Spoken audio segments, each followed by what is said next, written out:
भारत में कई चमत्कारी और रहस्यमयी मंदिर हैं। इन रहस्यमय और चमत्कारी मंदिरों को देखकर वैज्ञानिक भी हैरान है। ऐसा ही एक श्री कृष्ण जी का मंदिर है जो भारतीय राज्य केरल के थिरुवरप्पू में स्थित है। कहते हैं कि यह मंदिर 1500 वर्ष पुराना है। इस मंदिर में रखी भगवान श्री कृष्ण की मूर्ति को 10 बार भोग लगाया जाता है। यदि भोग लगाने में थोड़ी भी देर हो जाती है तो यह मूर्ति भूख के मारे दुबली हो जाती है। लेकिन ये कैसे संभव है, इसके पीछे क्या रहस्य है, कोई जान नहीं पाया। चलिए आपको बताते हैं कि इसके पीछे क्या रहस्य है और वहां के लोगों की क्या मान्यता है। कहते हैं कि यहाँ मौजूद भगवान के विग्रह को भूख सहन नहीं हो पाती, इसलिए उनके भोग की विशेष व्यवस्था की जाती है। उनको 10 बार निवेद अर्पित किया जाता है। निवेद अर्पित नहीं किया जाए तो उनका शरीर सूख जाता है। लोगों के कहे अनुसार प्लेट में से थोड़ा थोड़ा करके निवेद गायब होता जाता है। मान्यता है कि यह निवेद भगवान श्री कृष्ण खुद ही खा लेते हैं। आपको बता दें कि पहले यह मंदिर आम मंदिरों की तरह ही ग्रहण काल में बंद हो जाता था, परंतु एक बार यह देखा गया कि ग्रहण खत्म होते होते उनका विग्रह सूख गया। कमर की पट्टी भी नीचे खिसक जाती थी। जब यह बात आदि शंकराचार्य को पता चली तो वे खुद इस स्थिति को देखने और समझने आए। सच्चाई को जानकर उन्हें भी आश्चर्य हुआ। तब आदि शंकराचार्य जी ने कहा कि ग्रहण काल में ये मंदिर नहीं बंद होना चाहिए और प्रभु को ग्रहण काल में भी भोग जरूर लगाया जाए। हालांकि इस कथा को विल्लभ मंगलम स्वामीयार से जोड़कर भी देखा जाता है। आदि शंकराचार्य के निर्देश के बाद से ही यह मंदिर 24 घंटे में मात्र 2 मिनट के लिए बंद होता है। मंदिर बंद करने का समय दिन में 11:58 से उसके बाद 2 मिनट बाद यानी 12 बजे खुल जाता है। पुजारी को मंदिर के ताले की चाबी के साथ कुल्हाड़ी भी दी जाती है। उसे निर्देश है कि ताला अगर ना खुले या ताला खुलने में विलंब हो जाए तो कुल्हाड़ी से इस मंदिर का ताला तोड़ दिया जाए और भगवान को भोग लगाने में बिल्कुल भी देरी ना हो, इसलिए पंडित को कुल्हाड़ी हाथ में दी जाती है। कहते हैं कि 2 मिनट में भगवान नींद ले लेते हैं।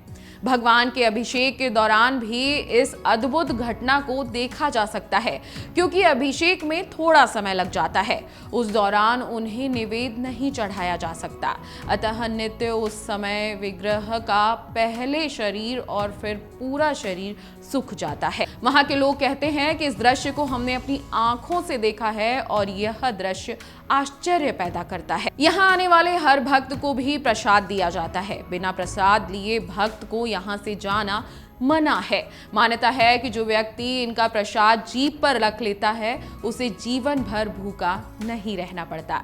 श्री कृष्ण हमेशा उनकी देखरेख करते रहते हैं। प्राचीन शैली में इस मंदिर के बंद होने से ठीक पहले 11:57 पर पुजारी जोर से प्रसाद के लिए आवाज लगाते हैं। इसका कारण मात्र यही है कि यहाँ आने वाला कोई भी भक्त बिना प्रसाद के ना जा सके। इस मंदिर में इतना सब कुछ रहस्यमयी है। इसके पीछे एक पौराणिक कथा है।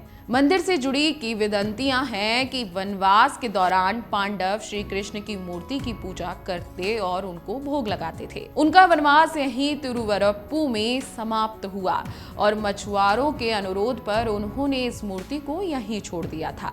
मछुआरों ने ग्राम देवता के रूप में वहां पर श्री कृष्ण को पूजना प्रारंभ किया, लेकिन जब वे संकटों से घिर गए तब एक ज्योतिष ने बताया कि आप लोग पूजा ठीक तरह से नहीं कर पा रहे हो। तब उन मछुआरों ने उस मूर्ति को एक समुद्रीय झील में विसर्जित कर दिया।